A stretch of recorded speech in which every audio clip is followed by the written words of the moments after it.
Hello and welcome, guys and girls. This is the Prussia Prince, and I'm gonna be bringing you a video unlike others. So this is gonna be just me showing you the patch notes for patch 1.4 for Europa Universalis 4. You can obviously find them yourself by going to the EU4 official forum, and then going down here to where it says, well, actually, it's the first sticky. May not be the first sticky later on, but for now it is. So you can actually click this and you will get to this exact same thread. But for now, I'm just going to be telling you about the patch and not what the Conquest of Paradise does. That's going to be a separate video. But so in patch 1.4, if you don't have the Conquest of Paradise, you will still get all of those. Those here are just for if you only have the DLC, I believe. Now, the new features just included in the patch, which I believe you can also access even if you don't have the DLC, are those. So, new diplomatic dependency called Protectorate. So yes, it will become Protectorate instead of Vassal if they're too low technology group. Oh, nice. This is interesting.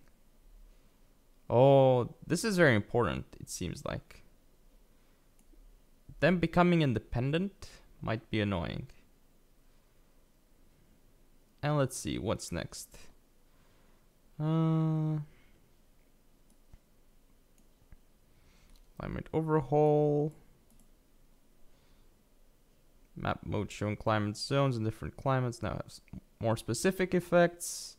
Winter climate icons are also shown in province view. Winter only affects hostile attrition now. This is important, of course.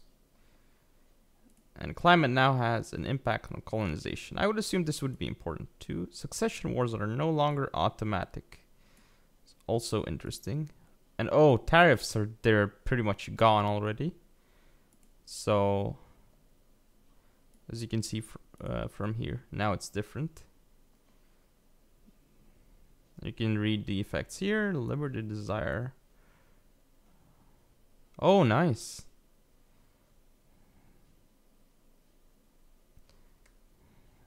The abandoned colony.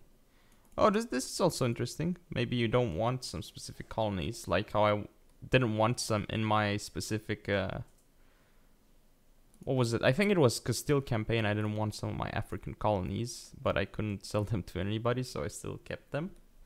Yeah, that's pretty interesting. I like that. And then there is westernization. Okay, this is interesting. Oh yeah, this is nice because westernization should be faster now. Because you'll be able to get your stability quicker. So it's gonna be easier. I'm not sure if I like that or not, but I think it's definitely gonna make it easier. Unless you're an extremely large nation, then you're gonna have to deal with a lot of rebels, probably. In the beginning, because later on you're gonna be able to raise stability much quicker, so then you won't have to deal with as many later. So, yeah. No longer depends on stability, but instead progress plus 10 from each power each month if possible. When progress hits 5,000 modified by tech group, it's finished. Interesting.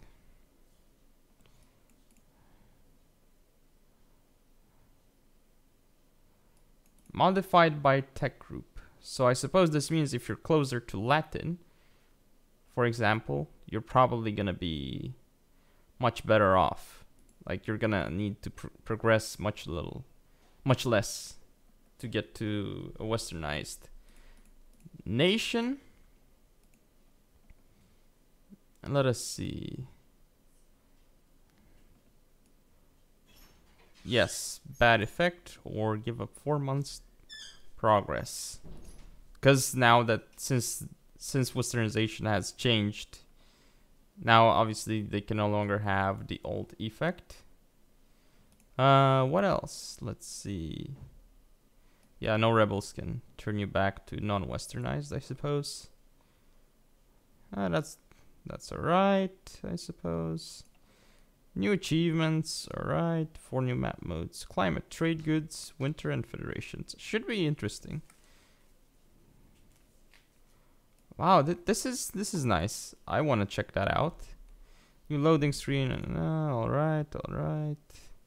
Basically, this is for the colonial, specifically for the colonial nations here. Okay, game balance. A lot of changes here, as you can see. Yeah, for game balance. I like how you can see here that they've put a lot of work in their patches, and I also like how they structured their patch notes too. This is a great job here done by Paradox. How they're like structured based on different sections and such. But obviously, you can read the rest on your own. I was just telling you about most of the things. Oh, let's see, multiplayer. This might be interesting. Actually, let's see. This is interesting. This is nice. Yeah, this happened to me before, I believe.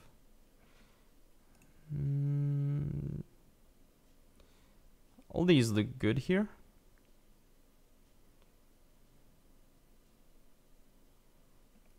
This here, I really like this. Clarence no longer get banned for quitting the game. That's interesting.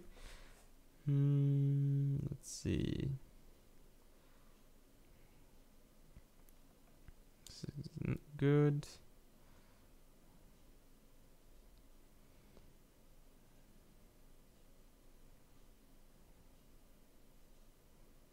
This is important if you want to play co-op. I remember I was doing some co-op with some friends in U3 long ago, and there was this similar issue. Channel, yeah, and obviously a lot of different changes that Paradox has made here. I wonder if everything is documented. There's a lot of stuff here. I wonder if they missed like some things, or that some things are just so minor that they weren't even mentioned here. But yeah, you can see that these are some pretty big patch notes here. A lot of stuff has been changed. For the good, I think. At least for most of what I've read here. And I'm not sure about the way westernization has changed, but I'll have to test it out and see if I like it or not. It does seem like an interesting new concept of how it's gonna happen. But anyway, it's been me showing you the 1.4 patch notes. So hope you guys and girls enjoyed, and if you want to see more, don't forget to comment and subscribe. Follow me on Facebook, Twitter, and Google+. Share the video, and I'll see you next time.